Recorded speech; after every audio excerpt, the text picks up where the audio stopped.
Metadata, metadata, metadata. If you can't find it, what's the point? That's a huge issue facing libraries. And then the second is the empty library, which has been a thing, and the others have touched on it as well. If everybody can just Google it, what are we needed for? And I think Nana mentioned that there's an idea of a trend in libraries becoming, well, they'll still host some books, but their primary focus is more of a community center and having events. And this is nothing new, especially for younger kids. There's always been programs for them.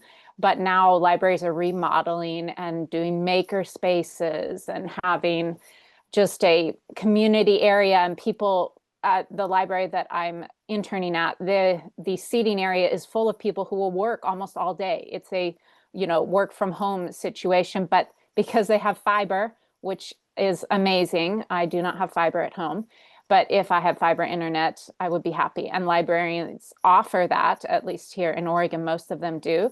And so people go there to do their work and have their meetings. And so that's kind of a like, does what a library means, has it changed? And how do we work with that as information professionals?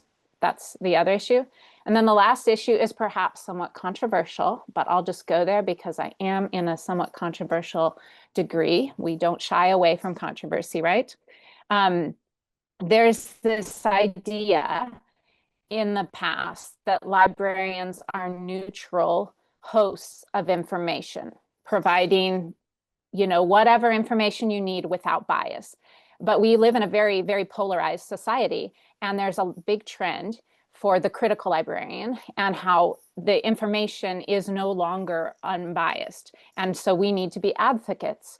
And generally what we're to be advocates of, as the trend is in a certain direction. And it's most of the proponents are on a certain side of the polarization. And so I'm just asking, is it possible to find neutrality? Because if we do go down that path, then the library no longer is a place where everyone is welcome.